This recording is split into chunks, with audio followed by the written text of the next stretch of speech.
Hello दोस्तों, study mode में आपका स्वागत है। सुबह मैंने बिहार दरोगा मुख्य परीक्षा के लिए एक वीडियो डाला था और आप लोगों को होमवर्क दिया था और बोला था कि इसका टेस्ट मैं रात को 7 से 8 बजे के बीच में लूँगा। तो अब टेस्ट लगाइए और सभी क्वेश्चन लगाते हुए कमेंट करना है आपको कि कितने क्वेश्चन इसमें से सही किए हैं। सब सेक्शन वाइज क्वेश्चन है, तो शुरू से लेकर अंत तक देखिएगा और क्वेश्चन लगाइएगा। सिर्फ ये टेस्ट है। सबसे पहला क्वेश्चन है कि निम्नलिखित में किस अधिनियम के अंतर्गत भारतीय संविधान परिषद को बजट पर बहस करने की शक्ति प्राप्त हुई। ये बजट पर बहस करने की शक्ति प्राप्त हुई विधान परिषद को। ये आपको बताना है कि किस अधिनियम के तहत ये मिला था शक्ति। ठीक, ये भारत के संवैधानिक विकास जब देखिएगा तो वहीं से अब पढ़िएगा भारत शासन अधिनियम 1919, तो इसी के अंतर्गत जो भारतीय विधान परिषद में बहस करने पर बजट पर ये दिया गया था शक्ति। तो पहले का आंसर क्या हो जाएगा, डी हो जाएगा, इसे याद रखिएगा। क्वेश्चन नंबर 2 है कि केंद्र में द्वैध शासन किस अधिनियम के अंतर्गत स्थापित किया गया। केंद्र में द्वैध शासन याद रखिएगा, आपको प्रांत में नहीं, वो 1919 वाला एक्ट के तहत किया गया था। केंद्र में द्वैध शासन किसके अंतर्गत किया गया था, ये आपको बताना है। ठीक, तो केंद्र में जो द्वैध शासन स्थापित किया गया था ये भारत सरकार अधिनियम 1935 द्वारा। ठीक, भारत सरकार अधिनियम 1935, तो 2 का आंसर सी हो जाएगा। आई होप आप अच्छे से सुबह का जो चैप्टर मैंने दिया था होमवर्क वाला सेक्शन में रिविजन किए होंगे, तभी ये सभी क्वेश्चन आप लगा पाएंगे। क्वेश्चन नंबर 3 है कि भारतीय संविधान सभा के प्रारूप समिति के अध्यक्ष कौन थे। जो भारतीय संविधान सभा था उसके प्रारूप समिति, जो बहुत महत्वपूर्ण समिति था, उसके अध्यक्ष कौन बनाए गए थे, ये आपको बताना है। जो प्रारूप समिति के अध्यक्ष थे ये डॉक्टर भीमराव अंबेडकर थे। डॉक्टर भीमराव अंबेडकर थे, ये याद रखिएगा। और जो संविधान सभा के अध्यक्ष थे, जो अस्थायी अध्यक्ष अगर पूछे तो डॉक्टर राजेंद्र प्रसाद लगाइएगा। अगर अस्थायी अध्यक्ष पूछे तो डॉक्टर सच्चिदानंद सिन्हा लगाइएगा। ठीक, ये सब याद रखिएगा। 3 का आंसर क्या हो जाएगा आपका, ए हो जाएगा। क्वेश्चन नंबर 4 है कि भारत संविधान अंगीकृत अधिनियमित हुआ था। कब भारत के संविधान जो है अंगीकृत अधिनियमित हुआ था। ध्यान रखिए 2 वर्ड यहाँ पर प्रस्तावना में पढ़िएगा, तब पर ये दिया होता है और डेट के साथ दिया हुआ है। तो भारत के संविधान अंगीकृत अधिनियमित अंतरित कब ये हुआ था, तो ये हुआ था 26 नवंबर 1949 को। 26 नवंबर 1949 को हुआ था, जो हमारा संविधान बनकर तैयार हो गया था। लेकिन इसी दिन आपको कुछ जो प्रावधान है लागू भी हो गए थे, लेकिन कुछ प्रावधान जो है अधिक जो प्रावधान जो हुए थे ये 26 जनवरी 1950 को लागू हुए थे।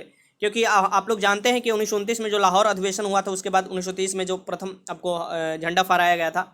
ठीक, और वो उसको याद करने के लिए 26 जनवरी 1930 को फहराया गया था, उसको याद करने के लिए ही ये इंपॉर्टेंट डेट था। इसीलिए इस दिन तो संविधान बन गया था, लेकिन 26 जनवरी 1950 को पूर्णतः संविधान लागू हुआ, ये याद रखिएगा। उसी दिन हम लोग गणतंत्र दिवस के रूप में मनाते हैं। लेकिन अगर क्वेश्चन आए कि अंगीकृत अधिनियमित कब हुआ था, तो ये 26 नवंबर 1949 लगा लीजिएगा। अब देखिए क्वेश्चन नंबर 5 है, यहाँ से भूगोल है कि आदम का पुल निम्न में से किन 2 देशों के बीच में स्थित है। जो आदम का पुल है इसमें से किन 2 देशों के बीच में स्थित है, ये आपको बताना है। ठीक, एडम्स आपको डेम कहलाता है, आदम का पुल कहलाता है। ठीक, एडम्स ब्रिज, ये आपको बताना है किस 2 देशों के बीच में है। तो ये भारत और श्रीलंका के बीच में है। किसके बीच में है, तो भारत और श्रीलंका के बीच में। याद रखिएगा 5 का आंसर क्या हो जाएगा, डी हो जाएगा। भारत और श्रीलंका के बीच में पाक जलडमरू मध्य भी है, इसे भी याद रखिएगा। क्वेश्चन नंबर 6 देखिए, क्वेश्चन नंबर 6 क्या है कि कर्क रेखा निम्नलिखित में से किस एक राज्य से होकर नहीं गुजरती है। जो कर्क रेखा है ये निम्नलिखित में से किस एक राज्य से होकर नहीं गुजरती है, ये आपको बताना है। ठीक, क्वेश्चन लगाइए अच्छे से। कर्क रेखा निम्नलिखित में से किस राज्य से होकर नहीं गुजरती है, तो देखिएगा कर्क रेखा उड़ीसा से नहीं गुजरती है। बाकी ऐसे गुजरात से जब स्टार्ट होता है, गुजरात, राजस्थान, मध्य प्रदेश, ये सब से गुजरता है। जैसे छत्तीसगढ़ से फिर गुजरता है, फिर झारखंड में, फिर पश्चिम बंगाल में यहाँ से गुजरता है, फिर आपको त्रिपुरा, मिजोरम, ये सब स्टेट याद रखिएगा। यहाँ से ये गुजरता है, लेकिन उड़ीसा से नहीं गुजरता है। ठीक, ऐसे 8 राज्यों से कर्क रेखा होकर गुजरता है। भारत के बीचों बीच कर्क रेखा गुजरता है। वो 8 राज्यों का नाम याद रख लीजिएगा। यहाँ से एक क्वेश्चन पक्का बनेगा, ये लिख कर रख लीजिए, ये कौन राज्य से नहीं गुजरता है। ऐसा क्वेश्चन बनेगा, ये बन सकता है कि कौन राज्य से गुजरता है। तो अगर वो 8 राज्यों का आपका नाम याद रहेगा तब आराम से लगा सकते हैं। 23.5 डिग्री जो अक्षांश रेखा है उत्तरी, उसी को हम लोग क्या बोलते हैं, कर्क रेखा। और जो 23.5 डिग्री दक्षिणी अक्षांश रेखा, उसे हम लोग आपको मकर रेखा बोलते हैं। अब देखिए क्वेश्चन नंबर 7 है यहाँ पर कि क्षेत्रफल की दृष्टि से सबसे छोटा केंद्र शासित प्रदेश है। क्षेत्रफल की दृष्टि से सबसे छोटा केंद्र शासित प्रदेश कौन है, ये आपको बताना है। तो ये जो हो जाएगा ये लक्षद्वीप हो जाएगा। यहाँ पर जाइएगा तो यहाँ पर पड़ता है लक्षद्वीप, इधर अंडमान निकोबार द्वीप समूह पड़ता है एक, ये अरब सागर में पड़ता है। ये आपको क्षेत्रफल की दृष्टि से सबसे छोटा पड़ जाएगा। क्वेश्चन नंबर 8 है कि मैकमोहन रेखा निम्नलिखित में किसके 2 देशों को अलग करता है। मैकमोहन रेखा जो है ये किन 2 देशों के बीच में इंटरनेशनल बाउंड्री है, या आपको 2 देशों के आपको बाउंड्री निर्धारित किया गया था इससे। तो ये जो किया गया है भारत और चीन से किया गया है। और LAC line of actual control भी जो पाया जाता है ये आपको भारत और चीन के बीच में ही पाया जाता है। और LOC जो पाया जाता है वो पाया जाता है भारत और पाकिस्तान के बीच में पाया जाता है। भारत पाकिस्तान के बीच में आपको रेड क्लिफ रेखा भी है, ये भी याद रखिएगा। तो 8 का आंसर क्या हो जाएगा, डी हो जाएगा। क्वेश्चन नंबर 9 है कि मोहनजोदाड़ो, यहाँ से हिस्ट्री स्टार्ट होता है, हिस्ट्री का जो अब मैंने आपको दिया था सिंधु घाटी सभ्यता के लिए। मोहनजोदाड़ो और हड़प्पा के पुरातात्विक खुदाई के प्रभारी थे। तो मोहनजोदाड़ो और हड़प्पा के जो पुरातात्विक खुदाई के प्रभारी थे, ये आपको बताना है ये कौन थे। तो ये जो थे ये सर जॉन मार्शल थे, सर जॉन मार्शल, जो कि हड़प्पा और मोहनजोदड़ो के पुरातात्विक खुदाई के प्रभारी थे, ये याद रखिएगा। ठीक, तो ये हो जाएगा 9th के आंसर बी। क्वेश्चन नंबर 10 देख लीजिए कि मृड पट्टिका पर उत्तीर्ण सिंह युक्त देवता का एक चित्र था, मृड पट्टिका प्रयुक्त, वो कहाँ से प्राप्त हुआ है ये आपको बताना है, ये कहाँ से मिला है ये बताइए। जगह का नाम दिया हुआ है, तो ये जो मिला हुआ है ये कालीबंगा से मिला है। कहाँ से मिला है, कालीबंगा। लोथल एक बंदरगाह है कि जो कि गुजरात पर स्थित है, भोगवा नदी के किनारे। तो ये याद रखिएगा क्योंकि ये प्रीलिम्स में क्वेश्चन बन चुका है, तो हो सकता है मेंस में भी रिपीट कर दे। तो ये याद रखिएगा, ये बंदरगाह है। ठीक, तो यहाँ से लोथल बार बार आता है, लोथल पर क्वेश्चन देखिए यहाँ से आ गया है क्वेश्चन, मैंने क्वेश्चन ले लिया है यहाँ पर। देखिए सिंधु घाटी सभ्यता का पतन नगर कौन था। सिंधु घाटी सभ्यता का महत्वपूर्ण पतन नगर जो है, जो कि भोगवा नदी के किनारे था गुजरात में, ये लोथल था, लोथल याद रखिएगा। तो 11 का आंसर सी हो जाएगा। क्वेश्चन नंबर 12 है कि सिंधु घाटी के लोग पूजा करते थे। सिंधु घाटी के लोग जो थे ये किसकी पूजा करते थे, ये आपको बताना है। तो सिंधु घाटी के लोग पशुपति की पूजा करते थे। किसकी, पशुपति की। तो 12 का आंसर क्या हो जाएगा, ए हो जाएगा। क्वेश्चन नंबर 13 देख लीजिए। क्वेश्चन नंबर 13 है कि भारत में राष्ट्रीय आय का आकलन कौन करता है। जो भारत में राष्ट्रीय आय का आकलन किया जाता है, ये किसके द्वारा किया जाता है, ये आपको बताना है। ठीक, तो ये किया जाता है केंद्रीय सांख्यिकी संगठन द्वारा, केंद्रीय सांख्यिकीय संगठन द्वारा, ये याद रखिएगा। 13 का आंसर क्या हो जाएगा, बी हो जाएगा। क्वेश्चन नंबर 14 देखिए। क्वेश्चन नंबर 14 जो है स्टेटमेंट बेस्ड क्वेश्चन दे देता है ऐसे कि बंद अर्थव्यवस्था, जिसे हम लोग क्लोज इकोनॉमिक बोलते हैं, से आप क्या समझते हैं। बंद अर्थव्यवस्था से क्या समझते हैं, या क्लोज इकोनॉमिक से आप क्या समझते हैं। तो जहाँ पर आयात और निर्यात, यहाँ पर निर्यात होगा, जहाँ पर आयात निर्यात एकदम बंद हो जाए, मीन्स की जीरो हो जाए, उसे हम लोग क्लोज इकोनॉमी बोलते हैं या बंद अर्थव्यवस्था बोलते हैं। तो 14 का आंसर बी हो जाएगा। क्वेश्चन नंबर 15 है कि गांधीवादी अर्थव्यवस्था किस पर आधारित है। जो गांधीवादी अर्थव्यवस्था है वो गांधी जी जो थे ये ट्रस्टीशिप पर विश्वास करते थे। ट्रस्टीशिप मीन्स की आपको न्यास पर विश्वास करते थे। ठीक, ये बोलते थे कि जो धनिक लोग हैं उन्हें ज़्यादा खर्च करना चाहिए, उन्हें पैसे बचा कर नहीं रखना चाहिए। जब पैसे बचने लगते हैं तो वहीं आपको काला कानून हो जाता है, लोग टैक्स नहीं जमा करते हैं। तो ये ट्रस्टीशिप का सिद्धांत ही अलग है, मीन्स की ये गांधी जी द्वारा दिया गया था। ठीक, जो अलग अलग लोग सिद्धांत दे रहे थे। तो 15 का आंसर क्या हो जाएगा, बी हो जाएगा। क्वेश्चन नंबर 16 है कि आयरन का स्वार्थिक मात्रा किसमें पाया जाता है। जो आयरन है इसका स्वार्थिक मात्रा किसमें पाया जाता है, ये आपको बताना है। तो 16 का आंसर क्या हो जाएगा, यहाँ पर आयरन के सबसे ज़्यादा जो मात्रा पाया जाता है, ऐसे तो पालक में पाया जाता है, लेकिन अगर वो ना दे, फल दे, तो यहाँ पर सेब लिख दीजिएगा। सेब अगर दे ऑप्शन में तो आराम से लगा दीजिएगा। अगर विटामिन सी की सबसे ज़्यादा मात्रा पूछे तो ये आंवला हो जाएगा, और विटामिन ए के सबसे जब ज़्यादा मात्रा पूछे तो वो हो जाएगा आपको, जैसे कि सेब में भी विटामिन ए पाया जाता है, लेकिन सबसे ज़्यादा गाजर में पाया जाता है। तो यह सब याद रखिएगा। क्वेश्चन नंबर 17 है कि सूरजमुखी का जन्म किस स्थान कहाँ हुआ था। इसकी सूरजमुखी का जन्म स्थान कहाँ है, ये कहाँ से आया। सूरजमुखी जिसे हम लोग सनफ्लावर बोलते हैं, जहाँ तेल भी निकलता है उससे। तो सूरजमुखी जो हुआ था ये उत्तरी अमेरिका में हुआ था, इसका जन्म का उत्तरी अमेरिका में। ठीक, क्वेश्चन बन सकता है। क्वेश्चन नंबर 18 है कि चालक के वैद्युत प्रतिरोधकता की इकाई कौन है। चालक की वैद्युत प्रतिरोधकता जो है, प्रतिरोध नहीं, प्रतिरोध का ओम हो जाएगा, प्रतिरोधकता ये जो है इसका जो हो जाता है, ये क्या हो जाता है, तो इसका हो जाता है ओम मीटर, ओम मीटर हो जाता है। तो 18 का आंसर डी हो जाएगा। क्वेश्चन नंबर 19 है कि तेल का एक बैरल निम्नलिखित में लगभग कितना होता है। तेल का जो एक बैरल होता है ये लगभग कितना होता है, ये आपको बताना है। तो तेल का एक बैरल बराबर कितना हो जाता है, तो 159 लीटर हो जाता है, 159 लीटर के बराबर हो जाता है। तो 19 का आंसर क्या हो जाएगा, बी हो जाएगा। क्वेश्चन नंबर 20 देखिए। क्वेश्चन नंबर 20 क्या है कि एक पार्सेक तारों संबंधी दूरियां मापने का मात्रक है। जो पार्सेक है ये आपको तारों संबंधी दूरी मापने का मात्रक है। ठीक, मीन्स की ये दूरी की इकाई मापने का है। तो ये इसके बराबर पूछ रहा है कि ये किसके बराबर होता है। प्रकाश वर्ष में इसकी तुलना किया गया है। पार्सेक सबसे आपको सबसे बड़ा है मापने वाला इकाई दूरी का, और ये पूछ रहा है कि ये आपको इससे आपको प्रकाश वर्ष भी दूरी का मापने की इकाई है। तो सबसे बड़ा तो पार्सेक है, तो ये कितने प्रकाश वर्ष के बराबर होता है, तो 3.26 प्रकाश वर्ष के बराबर होता है।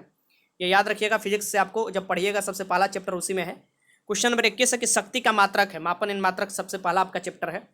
शक्ति का जो मात्रक है ये आपको बताना है। तो शक्ति किस में मापा जाता है, तो वाट में मापा जाता है।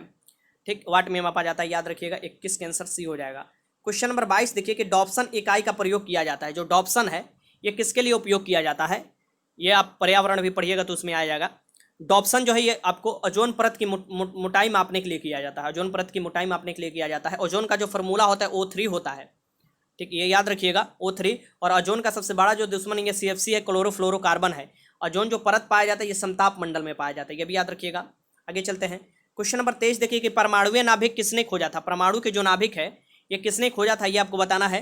तो परमाणुवीय नाभिक जो खोजा गया था ये रदरफोर्ड द्वारा खोजा गया था। किसके द्वारा? रदरफोर्ड द्वारा खोजा गया था। परमाणु के बीच में स्थित एक नाभिक होता है जिसमें आपको प्रोटॉन न्यूट्रॉन होता है और इलेक्ट्रॉन चारों तरफ नेगेटिव आवेश के साथ चक्कर लगाते रहता है, ये आपको याद रखिएगा। तो आपको 23 का आंसर क्या हो जाएगा? रदरफोर्ड हो जाएगा। E बराबर mc² जो दिया गया था फॉर्मूला, E बराबर mc², बहुत महत्वपूर्ण फार्मूला है, ये आपको आइंस्टीन द्वारा दिया गया था, सदी का सबसे बड़ा वैज्ञानिक आइंस्टीन द्वारा। क्वेश्चन नंबर 24 है कि किस तत्व के परमाणु भार को किसमें, किसी तत्व के परमाणु जो भार होता है उसको किसमें व्यक्त किया जाता है, ये याद रखिएगा। किसी तत्व के जो परमाणु भार होता है, याद रखिएगा, एटॉमिक मास जो परमाणु भार होता है, ठीक, इसको किसमें व्यक्त किया जाता है? तो AMU में व्यक्त किया जाता है, ठीक, ये याद रखिएगा। 24 का आंसर डी हो जाएगा। क्वेश्चन नंबर 25 है कि किसी तत्व के गुणों को प्रदर्शित करता है, किसी तत्व के गुणों को प्रदर्शित करता है परमाणु संख्या, परमाणु भार, अणु भार या तुल्यंकी भार। पहले तो परमाणु भार था लेकिन बाद में जैसे ही मॉडर्न आया आपको टेबल, उसमें आपको परमाणु क्रमांक हो गया। इसकी परमाणु भार, परमाणु क्रमांक ही किसी आपको तत्व के गुणों को प्रदर्शित करता है। जो अलग अलग परमाणु क्रमांक होते हैं ना, जैसे हाइड्रोजन का हुआ अलग, हीलियम का अलग हुआ, अलग अलग होते हैं जैसे, ठीक। तो ये जो है जो परमाणु भार होते हैं वही डायरेक्टली प्रोपोर्शनल होते हैं तत्व के गुणों का, ठीक। तो 25 का आंसर ए हो जाएगा। क्वेश्चन नंबर 26 देखिए कि पृथ्वी पर सबसे पुराना जीव कौन सा है। बायोलॉजी से क्वेश्चन है, आराम से लगाइए। पृथ्वी का सबसे पुराना जीव कौन सा है ये आपको बताना है। तो पृथ्वी पर सबसे जो पुराना जीव है ये नीलहरित शैवाल है, नीलहरित शैवाल है, ठीक। तो 26 का आंसर क्या हो जाएगा? ए हो जाएगा। क्वेश्चन नंबर 27 है कि सबसे छोटा जीव जो स्वयं विकास और प्रजनन करने में समर्थ हो। सबसे छोटा जीव जो स्वयं विकास भी कर सकता है और प्रजनन करने में समर्थ होता है, सबसे छोटा जीव है, ठीक। ये कौन है? तो ये माइकोप्लाज्मा है, माइकोप्लाज्मा है, याद रखिएगा। 27 का आंसर सी हो जाएगा।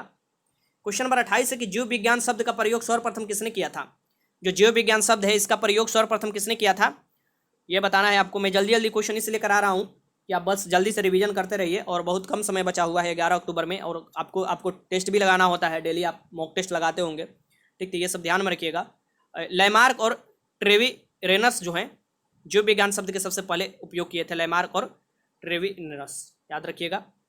टेस्ट का इंतजाम हो चुका है, मैं आपको बताया था कि मैं लिंक नीचे दे दूंगा, एक ऐप्स है वो डाउनलोड कर लीजिएगा, ईमेल आईडी डालकर वहाँ पर देखिए। रेफरल कोड में कुछ भी मांग रहा है कुछ मत डालिए, वहाँ से आप डालकर उसे देख लीजिएगा, ठीक, और उसे डाउनलोड कर लीजिएगा। तो उस पर आपको जाइएगा टेस्ट वाला सेक्शन में, तो आपको वहाँ पर टेस्ट लगाने को मिलेगा। प्रीलिम्स के भी आप लगा सकते हैं, मेंस के भी। तो अभी जो मेंस की तैयारी करें वो मेंस के ही लगाइएगा टेस्ट, और उसी पैटर्न पर बनाया गया है। कुछ क्वेश्चन हार्ड सेट किए गए हैं लेकिन अच्छे से क्वेश्चन लगाइएगा, ठीक ना। तो अच्छे से लगाइएगा। बाकी मैं ये डेली टेस्ट लाते रहूँगा, ये भी टेस्ट चलते रहेगा, इसके हर तरीका से आपको तैयारी कराना है। 5 जगत का वर्गीकरण किसने किया था? जो 5 जगत का वर्गीकरण किया गया था ये किसके द्वारा? तो विटकर द्वारा किया गया था, विटकर द्वारा किया गया था, विटकर इसका नाम पड़ेगा, ठीक। तो 29 का आंसर क्या हो जाएगा? हविटिकर, 29 का आंसर ए हो जाएगा। क्वेश्चन नंबर 30 है कि वर्टिकल्चर के द्वारा निम्नलिखित में कौन सा, वर्टिकल्चर हो जाएगा यहाँ पर, कल्चर द्वारा निम्नलिखित में किसके उत्पादित किया जाता है? तो वर्टिकल्चर में आपको अंगूर का उत्पादन किया जाता है, याद रखिएगा, वर्टिकल्चर में अंगूर का, ठीक। तो 30 का आंसर क्या हो जाएगा? डी हो जाएगा। क्वेश्चन नंबर 31 देखिए कि अभिमुख निर्वाचन आयुक्त कौन है। ये क्वेश्चन पूछ सकता है। मैंने बताया था कि अभी संवैधानिक प्रमुख जो है उनका नाम याद रख लीजिएगा, ये 2-3 दिन तक चलेगा आपको, तो अच्छे से याद कर लीजिएगा सारा नाम।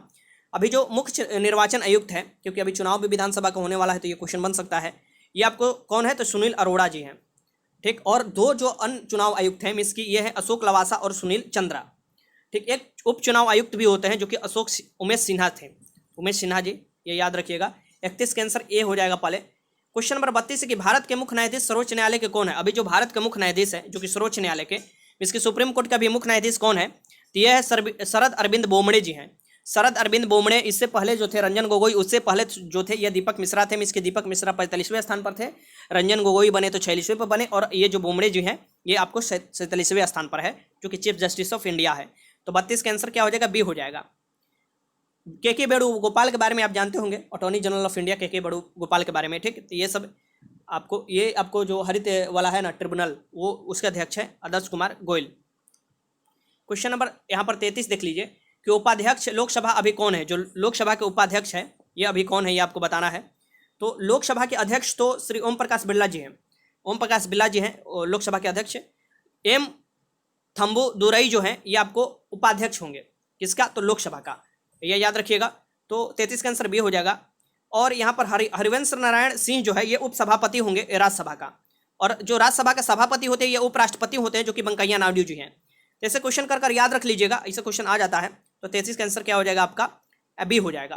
क्वेश्चन नंबर 34 देख सकते हैं। क्वेश्चन नंबर 34 क्या कह रहा है कि भारत की पहली महिला लोकसभा अध्यक्ष कौन है। जो भारत की पहली महिला लोकसभा अध्यक्ष है ये कौन है, ये आपको बताना है। ये सासाराम से ही, आपको जो संसदीय क्षेत्र है यहाँ से ही बनी थी। सबसे पहली जो थी ये मीरा कुमार जी थी, मीरा कुमार, याद रखिएगा। ये सबसे पहली जो लोकसभा के अध्यक्ष बनी थी महिला। फिर इसके बाद जो बनी थी सुमित्रा महाजन बनी थी। सरोजिनी नायडू जो थी ये भारत की पहली महिला राज्यपाल थी। और सबसे पहली महिला प्रधानमंत्री जो थी ये इंदिरा गांधी जी थी, ये याद रखिएगा। आज का लास्ट क्वेश्चन है कि भारत रत्न 2019 किसको दिया गया। जो भारत रत्न 2019 है ये किसको दिया गया था, ये आपको बताना है। आज का लास्ट क्वेश्चन है। तो भारत रत्न 2019 दिया गया था नानाजी देशमुख को, भूपेन हजारिका को और प्रणब मुखर्जी को। 2019 में 3 लोगों को दिया गया था, तो इनमें से सभी हो जाएगा। ये क्वेश्चन बन सकता है, एक नाम अगर गलत दे और उसमें से क्वेश्चन पूछ सकता है कि किनको नहीं दिया गया था। तो ये क्वेश्चन मैं आपको करा दिया, ठीक।